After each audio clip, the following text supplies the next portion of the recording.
So last class we did, so last few weeks we have done the MOSFET, right? And if you remember what the MOSFET was nothing but a capacitor connected between two PN junctions, right? You had a cap controlling the surface between two PN junctions, right? And basically by applying a voltage on the capacitor, you were able to control the conductivity, so make it as an N-type or P-type, and hence you were able to get the MOSFET to either conduct current or to not conduct current. So this was essentially a voltage controlled current source, right?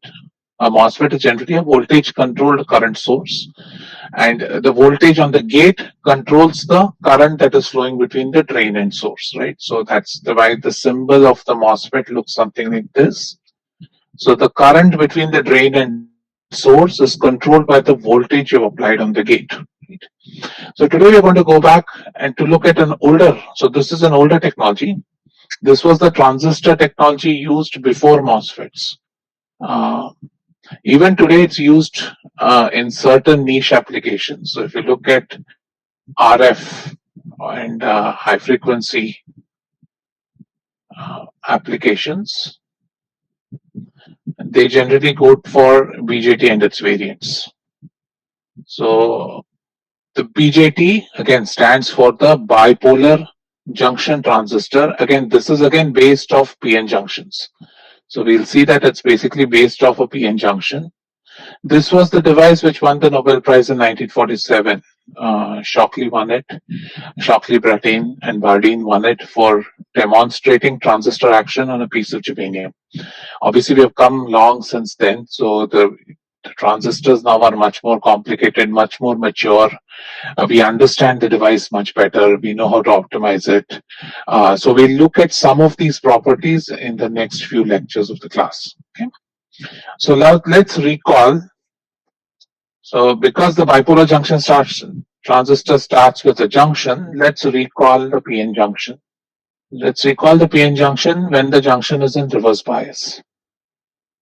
So when I say a PN junction is in reverse bias, what all can you associate with the reverse bias? So when I say PN junction is reverse bias, what do you think? What are all the associations you come up with when you think of a reverse bias PN junction? Reverse saturation current. Reverse saturation current. So IS, which is very small. Breakdown. Yeah, you want to ensure that it's not close to breakdown. So if it's too high a voltage applied, so if we look at the reverse bias voltage applied, you want VRB to be small enough so that no breakdown occurs. Okay. And so we have the depletion region sitting somewhere here, right? So remember the depletion region and reverse bias is going to be wider, right? So depletion region is wider. Now let's think about this reverse current. These are there are a lot of holes sitting in the p-type, there are a lot of electrons sitting in the n-type. And remember, in reverse bias, there is a high electric field in the depletion region, right? But we still say the current is small. And why is that? Why do we say that the current is small, even though we have a very high electric field? So if I measure the electric field in this depletion region, it's going to be a large vector, but we still have a very small current that flows. Number of carriers is low. And why are the number of carriers low? They all just stuck across the electric field. Exactly. So what happens in the reverse? So again, if you think about the PN junction, right? PN junction reverse bias, current is low because number of carriers are low, right? So the current is limited by the number of carriers and not by the electric field. So if you normally think about current flowing in a semiconductor, if you applied an electric field, we say it is Qn mu E, right? If it's in the low field mobility regime. So the current is directly proportional to the number of carriers. Now in the case of a reverse bias PN junction, right? Even though it has a high electric field, because the number of carriers entering the depletion region are very small, the current is very small. So what you can imagine is, so hence if I plot my I versus V in reverse bias, my I versus V in reverse bias looks like some very small current, right? Now, suppose I found out a way, right, of say introducing say I connect some other device to this, or I find a way of introducing a hole into this depletion region. So if I introduce a hole into the depletion region, what happens? What will happen to the hole? It will be swept across immediately. And what will happen to the net current then? Net current will increase.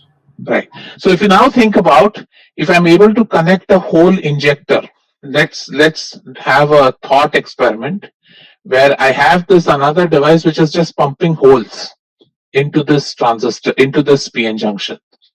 And suppose I call this current, say, IH. So what will happen to this reverse bias current as a function of IH? If I keep increasing IH, what happens to the reverse bias current? Increase. It will increase, right? So for different values of IH, I will get current which will look like this, right? Everybody following this concept? Because of the fact that this PN junction exists, there is a region of high electric field that you've created. So if by chance you're able to connect this to an injector of carriers, then this region will essentially give a high current because these carriers are going to be swept, and the current is going to be high because the velocity of the carriers are going to be high, right? So if you think about the current from this PN junction, when you inject holes into it, the current that you're going to get is going to be very high because the transit time of holes in the depletion region is going to be small. Everybody following? Right? So two things I want to ensure is that high electric field in the depletion region, and second, if I find a current source or an injector of carriers, a carrier injection mechanism, then essentially I will get a gain from this device because every hole that comes in, right? Suppose this hole is coming in, because the velocity in this region is very high, the current contribution to this hole is going to be much higher than it was here, right? So what you're seeing is that this reverse bias region or this reverse bias diode can act as can provide some amplification, can provide a higher current than what is coming in because of this high electric field. Right?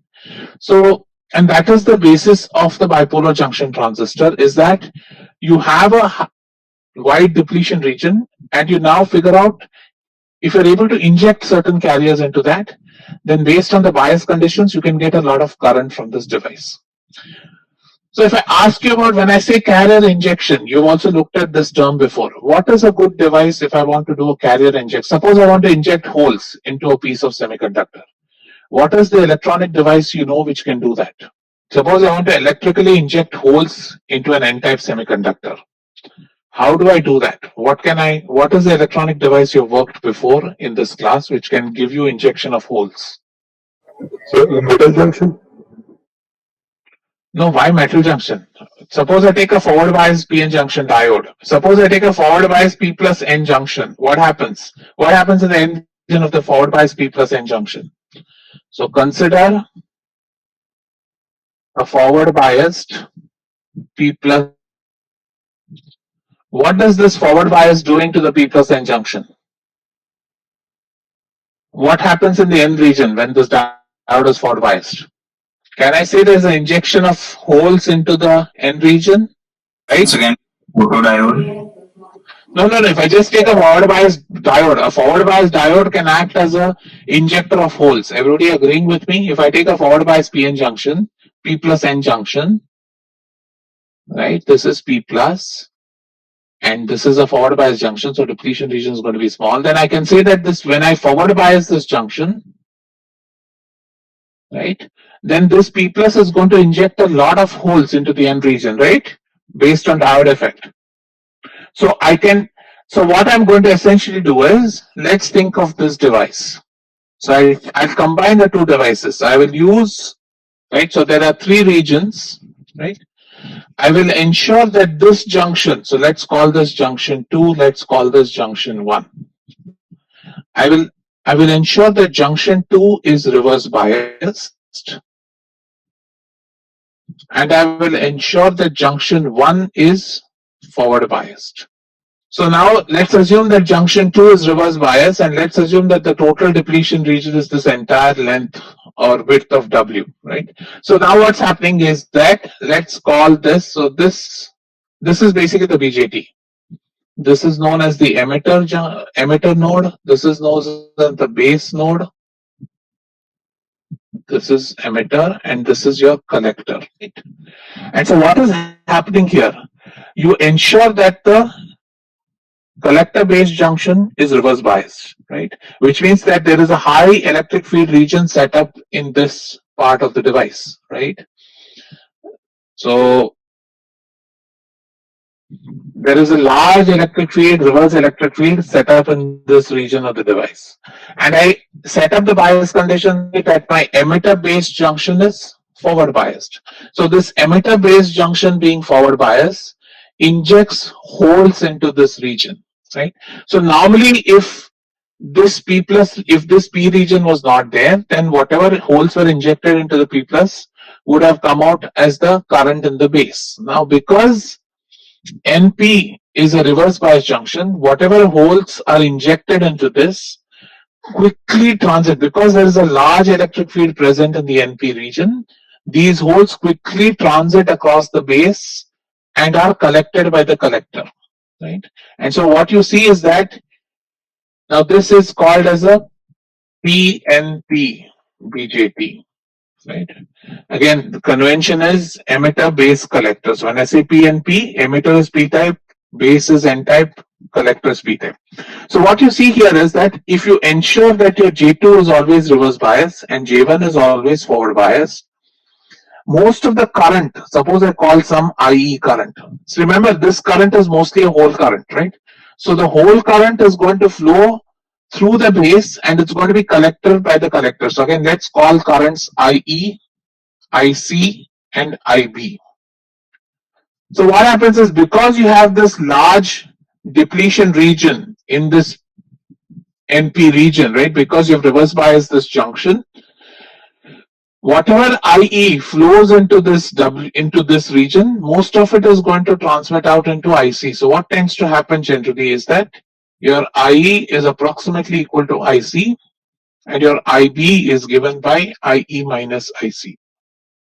I mean, look at this in much detail. We'll look at how to model this and all that. But what you essentially want to think about is a BJT is made up of, when you want to get gain from a BJT, or when you want to operate the BJT as an amplifier, you want to essentially ensure that there are, so again, BJT has two junctions, bipolar junction transistor, two junctions, an emitter based junction, J1, so this is an emitter based junction, and J2, which is the base collector junction or the collector based junction. You can call it either way. You want to always ensure that for amplification, you want your emitter based junction to be forward biased. You want your collector based junction to be reverse biased, right? And in that case, the forward biased junction acts like an injector of holes in this case, because it's a PNP. So holes are injected by this forward biased diode into the depletion region of the second junction. Now, because the second junction is reverse biased, all that is injected is going to completely sweep across this depletion region and be collected by the collector. Remember, this hole coming into this region, because the reverse bias is set up in this direction, since the reverse bias for a PN junction, right? So the hole will come with very high velocity, will enter the P region. Once it's in P region, it's a majority carrier, right? So it will move very quickly to the contact. So what you see here is that because of the fact that you've fused these two junctions together, the holes, instead of, if you had a normal PN junction, the hole would have come into this region, right? The minority carriers would have been injected, the minority carriers will recombine, and then electrons from the N region will come and satisfy that, and hence you get a current, right? Whereas here what happens is that the whole current, instead of recombining in the base region and pulling the current from the base, the holes are directly pushed into the collector, right? So the difference between a PN junction and a BJT is that in a BJT, you're bringing two junctions close together so that they interfere with each other, right? So what is the condition for that? For that, basically what you want to ensure is that this region, right, the shared region, is as narrow as possible, right? Because think about it. Suppose, let me give you suppose you have done this kind of a device. Suppose I take a P plus junction here, I create this large N region and have a P region here. And this is an N region. Right? Now, if I reverse bias this junction, if the reverse bias maximum depletion width looks like this, and if this region looks like this, right? Then what's going to happen? This is going to essentially look like two diodes. I can model this system as two diodes, right? Now, this system becomes a little bit more than two diodes only when you reduce this total width of the base. So, in a BJT, your base width, so this is known as base width of the BJT, is a very critical parameter because that determines how closely these two diodes are. Because again, remember, if these two diodes are far apart, then these two diodes are essentially independent of each other. So if I ask you to find what the current is, you're going to say, okay, sir, one is reverse bias. So the total current flowing through the device is going to be whatever is the reverse bias current, right? Because of the fact that most of the voltage is going to fall across the CB junction. Very little voltage is going to fall across the EB junction. Now, when you start bringing these two devices closer together, when these two begin to interact, when the two depletion regions begin to interact, that's when you end up having something more than just two diodes connected, and that's essentially what we're going to look at as the bipolar effect or the bipolar junction transistor. So again, let's look at the symbols before we start. So the symbol for the bipolar junction transistor, we use, you guys have done this in ES, right? So this is the base, this is the collector, this is the emitter. Again, like the MOSFET, we indicate which type of a junction or which type of a BJT it is by an arrow in the base emitter junction. So if I draw an arrow like this, what does this mean? Which side is the N, which side is the P? In this device, where is the N and where is the Base is P, emitter is N. correct, right? And so by D, and since it's a BJT, this is going to be N. So this is an NPN BJT. And a PNP BJT is drawn with an arrow pointing towards the base. Right? So this is a P. Remember arrow from PN junctions, right? Sorry. This is an N, this is P, and this is P. This is emitter, this is collector.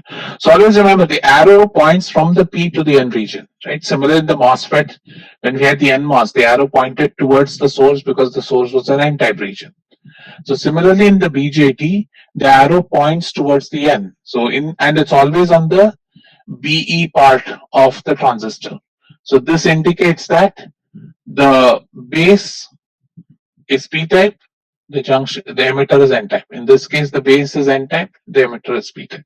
So let's see what happens. Suppose now let's draw the band diagram of the PNP. Let's consider a PNP BJT. Again, I will assume that the emitter is heavily doped. We'll look at the reasons why it has to be later. So if I want to draw the band diagram at equilibrium, how will this band diagram look like? Again, remember equilibrium, right? So EF is going to be a constant. This is P-type. So Fermi level is near the valence band. Again, this is P-type. Fermi level is near the valence band. This is N-type. So Fermi level is going to be near the conduction band. And then remember, these are diodes on either side.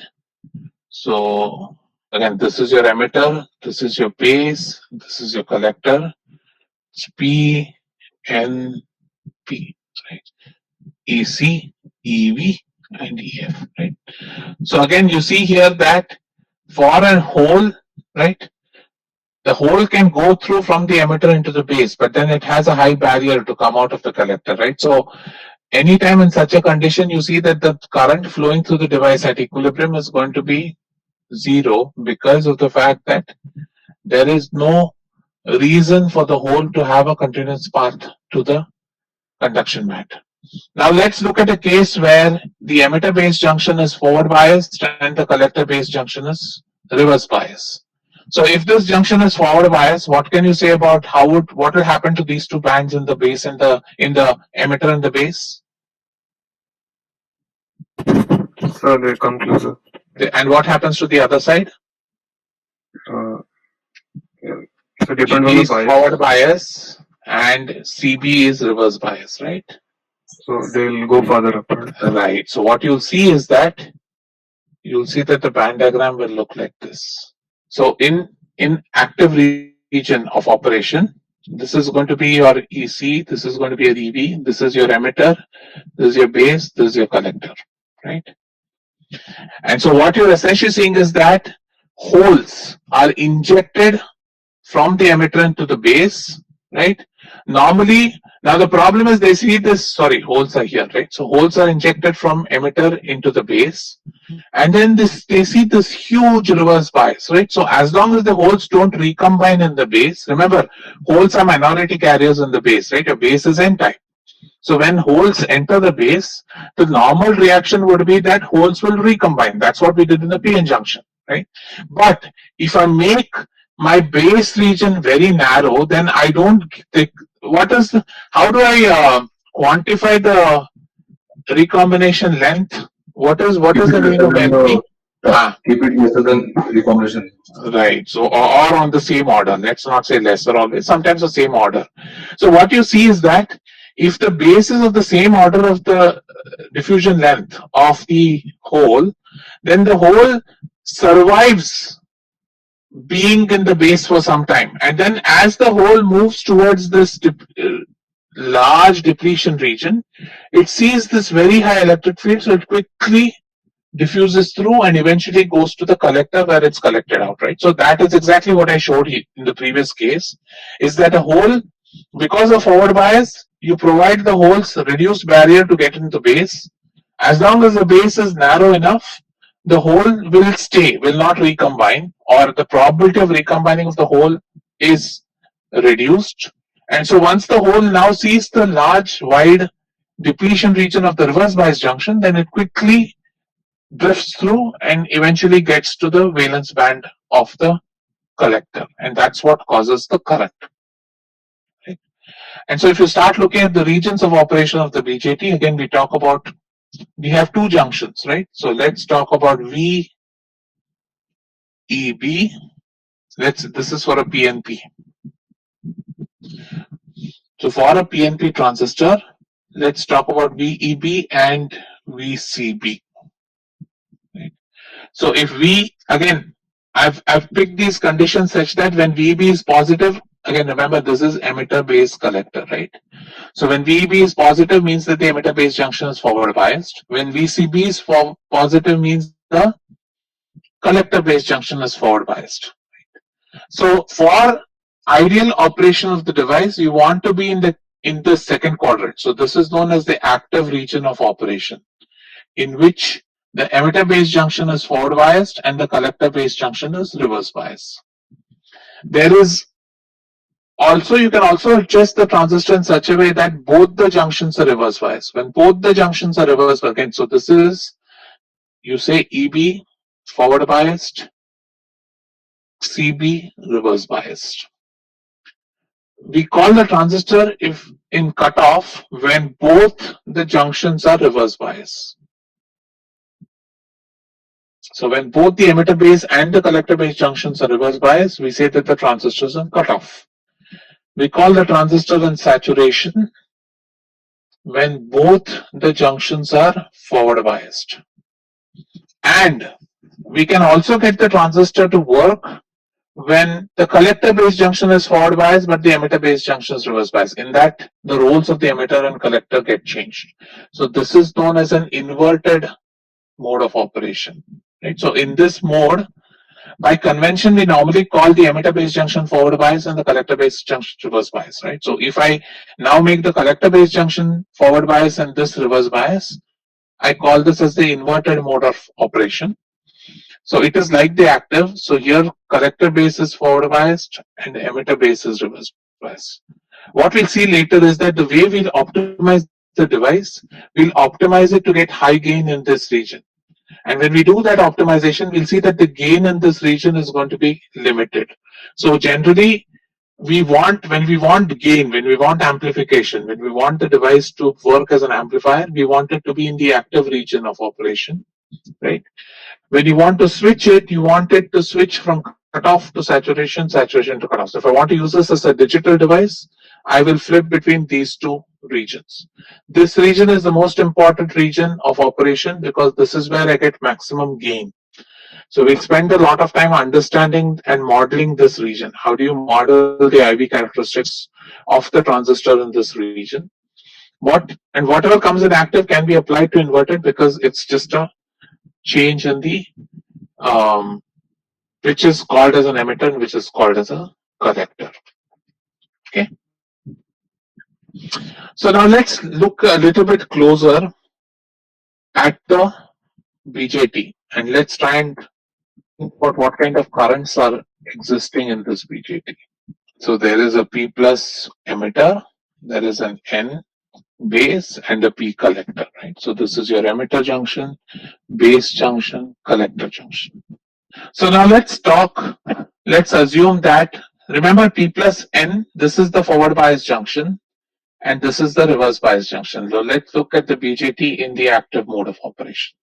Okay.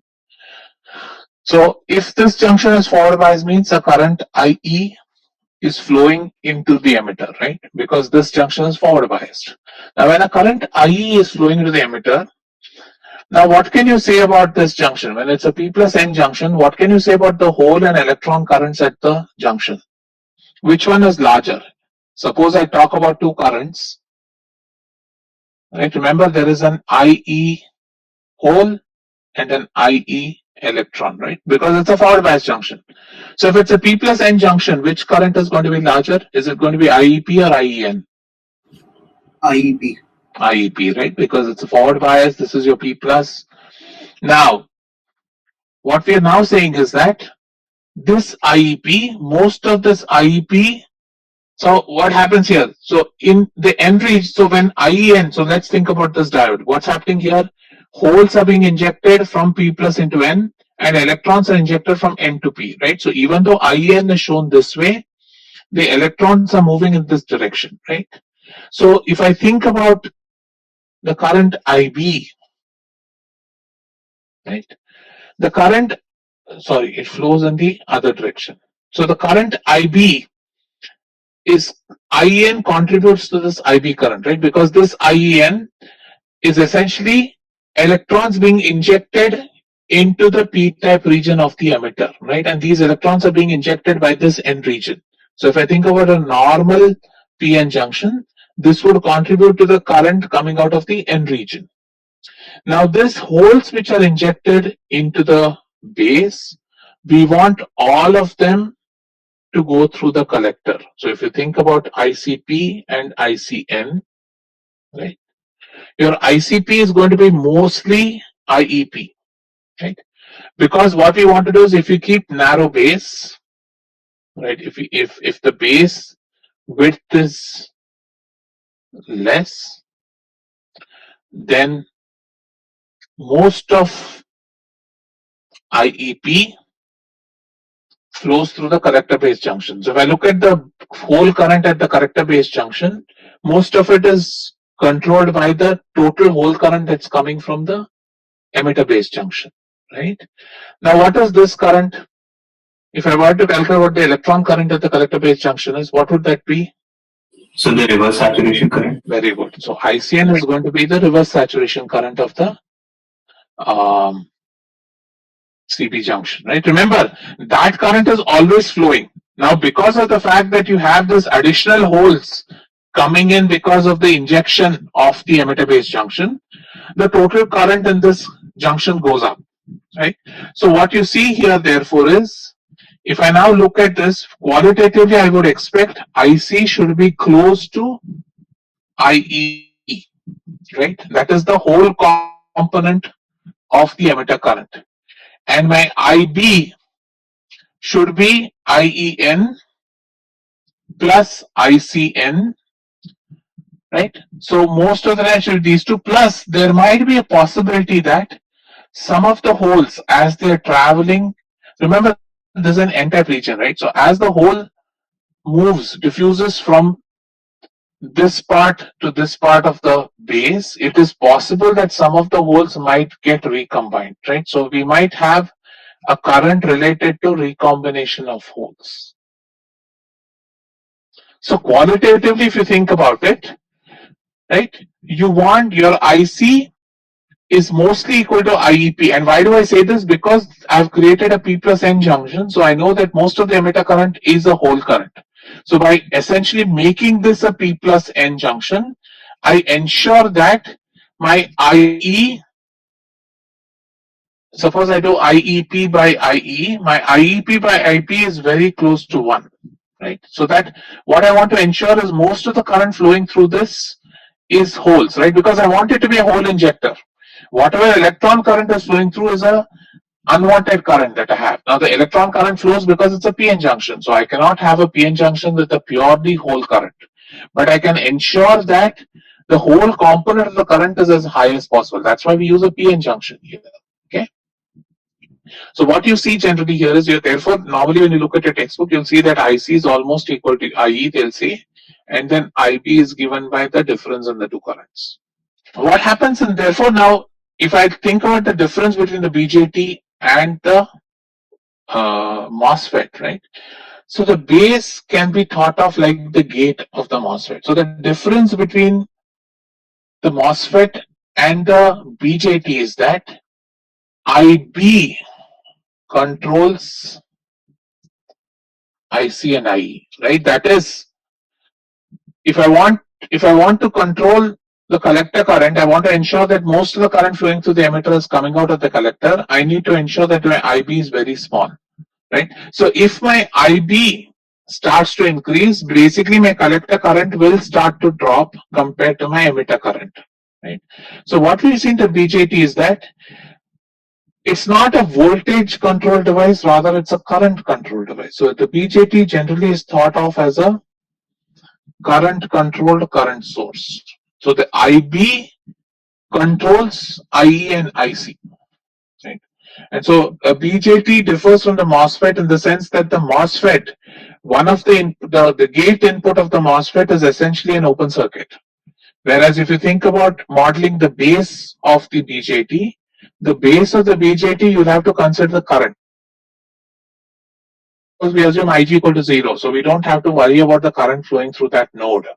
Whereas in the BJT, you won't be able to assume that. You'll have to find the currents through all three nodes of the device. Okay.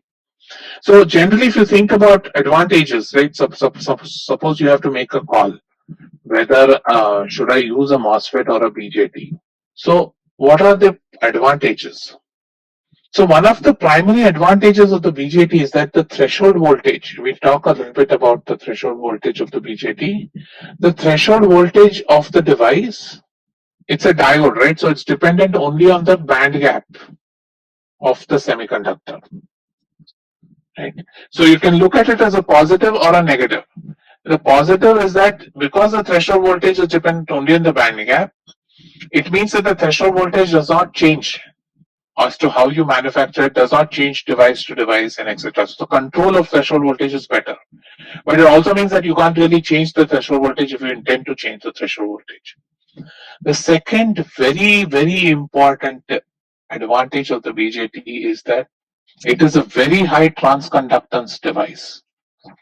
So what we'll see is in any application where you want a very high transconductance. What is transconductance again? Transconductance is dou I out by dou V in, right?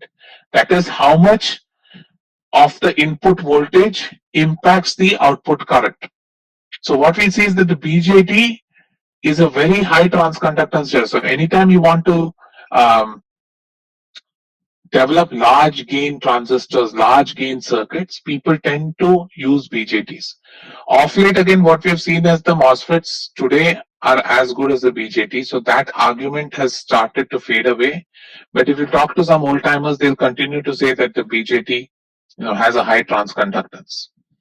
The third advantage this has is purely in terms of raw current. A BJT gives a much higher current per unit area. Or in other words, you can say it supports high current density. So this is a very important application. So anytime, for example, in communications, right, especially optical networks, when you're setting up optical signals, the optical sources are generally lasers or LEDs. Now, lasers and LEDs basically convert your current into light. So they require very high current densities to get a good coherent light coming out of those light sources.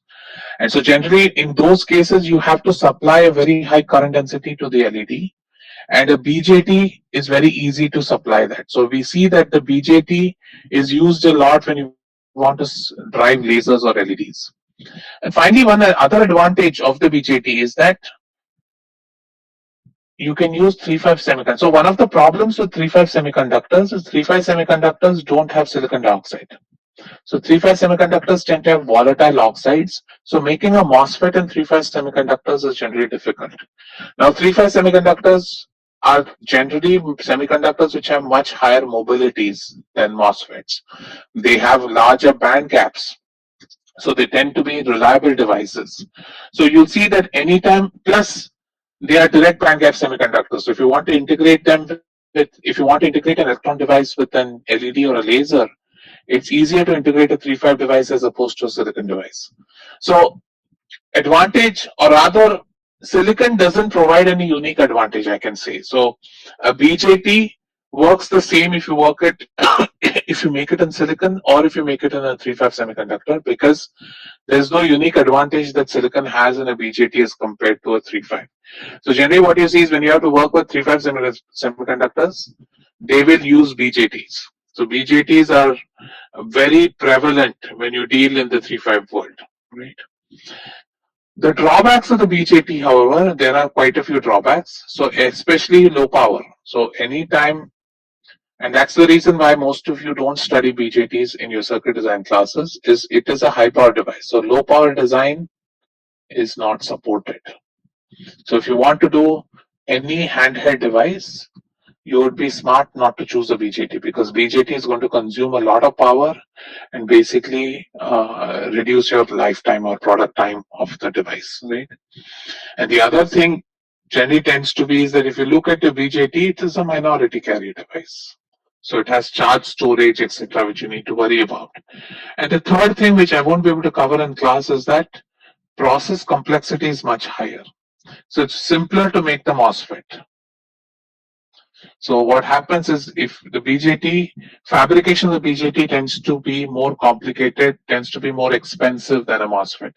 So those are some of the reasons why you would want to rethink if you decide to go by the BJT. So again, a quick, and then you always remember the BJT is a current control device, a MOSFET is the voltage control device of the for. Now you guys would have done an ES. Can somebody remind me what were the figures of merit of a BJT from ES as you remember from last semester? Anybody remember the figures of merit of the BJT? Anybody remember alpha, beta, gamma? You guys did a BJT in ES, right? Yes or no? Anybody remember what beta is? You guys solved circuits, no? The BJT. What was beta? Current gain. Do you guys remember any of those concepts? Okay, that's bad. All right. So let's start modeling. So let's now start modeling the BJT. So let's make the following assumptions. We'll assume that. So, are you not able to read the chat? So, Yeah, I don't have my second screen, so I have only one. okay. Yeah. Okay. Let's so again let's start with modeling the PNP BJT because holes are easier to analyze. So what we'll assume is, again, remember, PNP BJT looks like this. So what we'll assume is that when the holes are injected into the base, right, they will diffuse through the base. So we'll say that holes diffuse from the emitter side of the base to the collector side of the base. That is, we'll assume that there is no drift in the base. Obviously, remember that when you apply voltages, it's when you say no drift, essentially you're saying there is no electric field in the base, right? And that is an approximation we're doing. When we start applying voltages, you'll see that it's hard to have a condition when there is no electric field in the base, but to model, because life is easier when we model it that way. And most of the times when you work with the BJT in the active mode, the voltage drop across the base is very small. So to develop a model, we'll essentially assume that that voltage drop is zero, and we'll just assume that all the holes, once injected in the base, diffuse across the base, eventually getting to the CB junction. Second assumption we will make is, we will make that the emitter current is mostly a hole current. So we will assume that the electron component of the current is zero. Again, remember, it's a P plus N junction, right? So the forward bias current, what I'm saying is I'm assuming that the forward bias current is only a hole current. I'm not going to worry about the electron current. In reality, that electron current will be some finite, and we'll talk about how to add this to the model later. So at the beginning of the model, I'm just going to assume that the emitter current is only a hole current. There is no electron component of the emitter current. Third assumption I'm going to make is the reverse bias of the CB junction is zero or negligible. So I'm going to treat this as a great diode such that the reverse bias current of this diode, I'll keep it zero. So I don't have to worry about that component. So I'm going to make a very simple model. And fourth thing I'm going to assume is that, like the MOSFET, the area of the BJT is a constant. Basically, what I'm saying is that I'm going to treat it as a 1D device, right? And finally, I'm going to assume steady state. Again, what is steady state? When I say something is in steady state, what does it mean? The time dependence is not there. Correct. Okay. All right. So now, last thing I don't want. So this is what we'll start the model. Before we start, I am running out of time. Let's do one last thing. Let's try and talk about the. Let's concentrate on the base. Right. The base has two parts. There is an emitter base junction which is forward biased. So let's assume it has a depletion region. It looks like this. Let's assume this is the depletion region of the collector CP junction, right? So if I look at the whole concentration, so let's assume that my forward bias voltage here is VEB, and this is my reverse bias voltage VCB, right? So if I want to plot the excess hole concentration in the base, what can you say about the excess hole concentration of the base on the emitter side of the base? What would this be? Let's assume this is PN0. This is the hole concentration of the base at equilibrium. Remember, this is P type, N type, P type. So what is the hole concentration at the emitter side of the base? Suppose I call this PN. What can I write PN as at the emitter side? And not even for QVA BJT. Right. Everybody remember this? This is the diode effect, right? Now, because I have this junction is a forward bias junction, I can say at the emitter side of the base, my hole concentration should be exponential. So if I call my delta, if I call my excess hole concentration, my excess hole concentration would be. So what can you say about the hole concentration at the collector side of the base? Remember, the collector base junction is reverse bias. So what can you say about the hole concentration at the collector base junction edge of the device? At this edge, where do you think the concentration of holes is going to be? Where is it going to be here? PN not? PN naught or zero? Is it PN naught or is it zero? The base side should be zero, right? Zero, right? So PNC, or you can say that delta PNC is minus PN naught. Everybody remember this from diode? This is a reverse bias diode, right? So the excess carrier the excess carrier concentration at the depletion. So if you look at this point is going to be PN, this point is going to be PNC, right? So you see that PNE is high here, PNC is 0 here, right? So what you see is that you have a diffusion gradient in the base, right? So that's where we'll begin the model in the next class. So all I want you to think about is on either side of the base, remember on the emitter side of the base, this is your excess hole concentration coming about because the emitter base junction is forward biased.